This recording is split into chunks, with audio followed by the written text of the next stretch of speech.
things that just make sense on our boat. A car tour of the island. Since we are in Huahine, we wanted to circle around the entire island, so it was time for a road trip.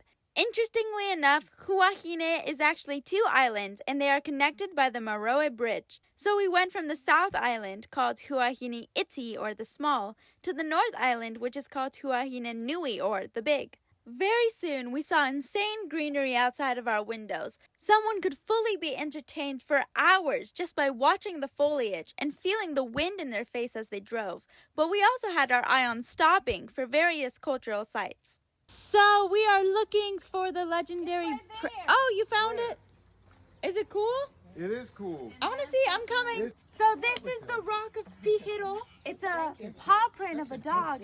And the legend is that on this island there is a mountain that looks like a pregnant woman. So the legend is that the king of Huahine went to get a pearl from Rangaroa and the Tuamotus to give to his pregnant wife. But he stole the pearl. So Pihiro, the dog of Rangaroa, he's a sort of deity that's really important in Polynesian legends. And so he came to Huahine to get the pearl back, and he left a paw print, and this is the rock of it.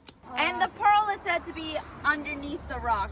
Okay, let's lift it. No. You don't want it? 1, historical site. 2, do you want a giant rabid Polynesian dog coming after you? Well, you can tell I'm not a dog. I might be a wolf. Anyway, after that, we moved on to the town of Maeva, specifically to a museum called Whare Pote'e. It is small but really nice. On one side, it had a tapestry. Then there was local art and many signs detailing the deep and interesting history of the island. Also, there were many stands showing different Polynesian artifacts. You see, there has been many successful archaeological expeditions in the area around Maeva, with hundreds of artifacts found. That makes Huahine important when it comes to the preservation of ancient history. For example, right outside of the building, you can see a recovered marae, which was an ancient meeting place constructed out of stones, and there are many more marae in the area, which is really cool.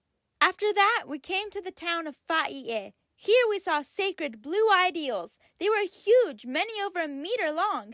The significance of these eels also comes from a legend. It is said that a princess was engaged to the king of the eels against her will, so she told the demigod Maui to kill the king. Maui did so, but the head of the eel fell on the ground instead of in the ocean like intended. So the eel had sprouted and became a coconut tree, and that's how coconuts were made. Interesting story, huh? Then our next stops on our drive were just incredible lookout points. The first was a garden outside of Fa'i'e. It was not on our map, but a local man told us about it, and we're so glad we stopped by. The plants were absolutely incredible. Not just the flowers, but the leaves too. They had such magnificent color schemes and textures. God's creation is mind-blowing. Look at the gorgeous beauty of epicness.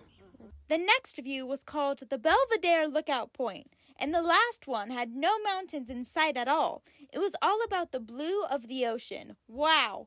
Now that we had made it all around Huahine, that concluded our tour. The trip had taken the whole day, and it was well worth it. We learned so much and saw amazing nature as well. I hope you found something interesting too about the island, and that you enjoyed this video. Like always, thank you all so much for watching, and we'll see you all next time.